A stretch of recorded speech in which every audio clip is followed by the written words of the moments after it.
बच्चों, कैसे हो आप सब? आप सबकी स्टडीज़ कैसे चल रही है? मैं हूँ आपकी हिंदी टीचर। तो आज हम स्टार्ट करते हैं हिंदी का 12th चैप्टर नेम सुनीता की पहिया कुर्सी। पहिया क्या होता है? आपने देखा कभी पहिया? देखा तो है आपने। जैसे स्कूटर का व्हील होता है ना, उसको पहिया ही बोलता है। जैसे गाड़ी, कार, जो हमारी कार है उसके 4 पहिए होते हैं, ठीक है। और कुर्सी का तो आपको पता है, चेयर। तो चलो स्टोरी स्टार्ट करते हैं। सुनीता सुबह 7 बजे सोकर उठी। कुछ देर तो वह अपने बिस्तर पर ही बैठी रही। वह सोच रही थी कि आज उसने क्या क्या काम करने हैं। उसे याद आया कि आज तो बाजार जाना है। सोते ही उसकी आंखों में चमक आ गई। चमक मीन्स कि वो खुश हो गई। सुनीता आज पहली बार अकेले बाजार जाने वाली थी। उसने अपनी टांगों को हाथ से पकड़कर खींचा। टांगों मीन्स लेग्स। और उन्हें पलंग से नीचे की ओर लटकाया। पलंग बेड। फिर पलंग का सहारा लेती हुई अपनी पहिया कुर्सी तक बढ़ी। सुनीता चलने फिरने के लिए पहिया कुर्सी की मदद लेती है। आज वह सभी काम फुर्ती से निपटाना चाहती थी। फुर्ती होता है तेजी से।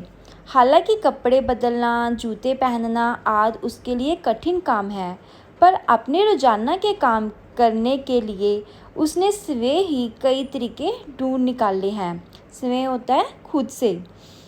तो इसमें क्या है, को जो सुनीता है वो हैंडीकैप है, उसकी लेग्स काम नहीं करती है।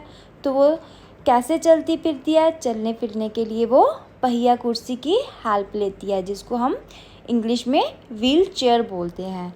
तो वो सभी काम उस चेयर पे बैठकर ही करती है। 8 बजे तक सुनीता नहा धोकर तैयार हो गई। माँ ने मेज पर नाश्ता लगा दिया। नाश्ता मीन्स ब्रेकफास्ट। माँ अचार की बोतल पकड़ाना, सुनीता ने कहा। अलमारी में रखी है, ले लो। माँ ने रसोई घर से जवाब दिया। रसोई घर मीन्स किचन। सुनीता खुद जाकर अचार ले आई। नाश्ता करते करते उसने पूछा, माँ बाजार से क्या क्या लाना है? 1 किलो चीनी लानी है, पर क्या तुम अकेले संभाल लोगी? पक्का, सुनीता ने मुस्कुराते हुए कहा। सुनीता ने माँ से झोला और रुपए लिए। झोला होता है थैला। अपनी पहिया कुर्सी पर बैठकर वह बाजार की ओर चल दी। सुनीता को सड़क की ज़िंदगी देखने में मज़ा आता है। चूँकि आज छुट्टी है, इसलिए हर जगह बच्चे खेलते हुए दिखाई दे रहे हैं। सुनीता थोड़ी देर रुककर उन्हें रस्सी कूदते, गेंद खेलते देखती रही। वह थोड़ी उदास हो गई। वह भी उन बच्चों के साथ खेलना चाहती थी। खेल के मैदान में उसे एक लड़की दिखी, जिसकी माँ उसे वापस लेने के लिए आई थी। दोनों एक दूसरे को टुकुर टुकुर देखने लगे। टुकुर टुकुर मीन्स एक दूसरे को देखते रहना। फिर सुनीता को एक लड़का दिखा। उस बच्चे को बहुत सारे बच्चे छोटू छोटू बुलाकर चिढ़ा रहे थे। चिढ़ाना होता है किसी को तंग करना, टीज़ करना। उस लड़के का कद का बाकी बच्चों से बहुत छोटा था। कद मीन्स हाइट। सुनीता को ये सब बिल्कुल अच्छा नहीं लगा। रास्ते में कई लोग सुनीता को देखकर मुस्कुराए, जबकि वह उन्हें जानती तक नहीं थी। पहले तो वो मन ही मन खुश हुई, परंतु फिर सोचने लगी, ये सब लोग मेरी तरफ भला इस तरह क्यों देख रहे हैं? खेल के मैदान वाली छोटी लड़की सुनीता को दोबारा कपड़ों की दुकान के सामने खड़ी मिली। उसकी माँ कुछ कपड़े देख रही थी। तुम्हारे पास ये अजीब सी चीज़ क्या है? उस लड़की ने सुनीता से पूछा। ये तो बस एक, सुनीता जवाब देने ही लगी, परंतु उस लड़की की माँ ने गुस्से में आकर लड़की को सुनीता से दूर हटा दिया।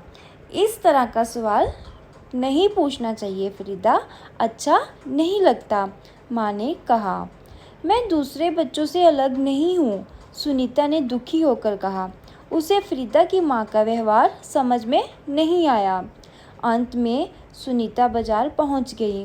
दुकान में घुसने के लिए उसे सीढ़ियों पर चढ़ना था। सीढ़ियों मीन्स स्टेयर्स, जिसको हम पौड़ियाँ भी कहते हैं। उसके लिए ये कर पाना बहुत मुश्किल था। आसपास के सब लोग जल्दी में थे, किसी ने उसकी तरफ ध्यान नहीं दिया। अचानक जिस लड़के को छोटू कहकर चिढ़ाया जा रहा था, वह उसके सामने आकर खड़ा हो गया। मैं अमित हूँ, उसने अपना परिचय दिया। परिचय मीन्स इंट्रो। क्या मैं तुम्हारी कुछ मदद करूँ? मेरा नाम सुनीता है।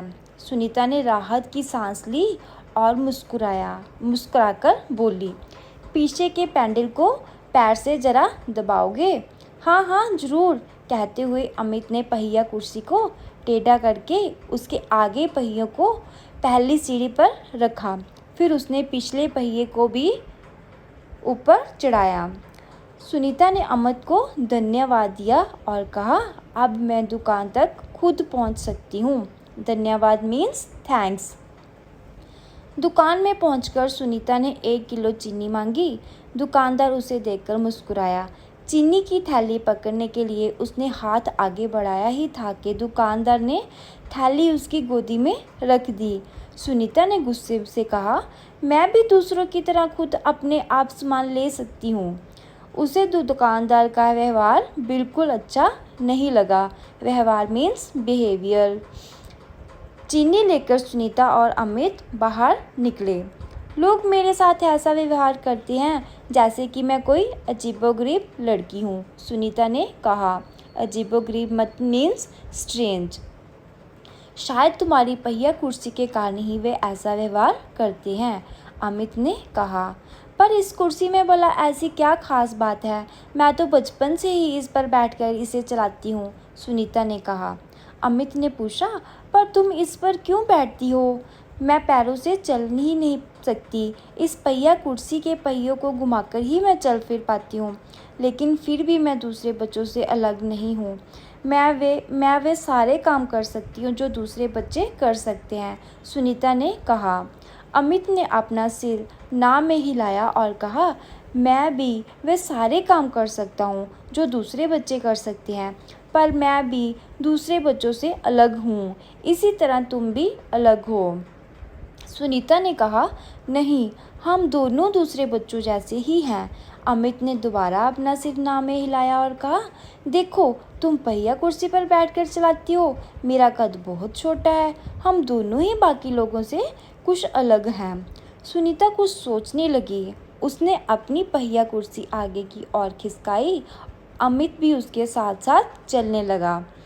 सड़क पार करते समय सुनीता को फरीदा नजर आई। इस बार फरीदा ने कोई सवाल नहीं पूछा। अमित झट से सुनीता की पहिया कुर्सी के पीछे चढ़ गया। फिर दोनों पहिया कुर्सी पर सवार होकर तेजी से सड़क पर आगे बढ़े। फरीदा भी उनके साथ साथ दौड़ी। इस बार भी लोगों ने उन्हें घूरा, परंतु अब सुनीता को उनकी परवाह नहीं थी।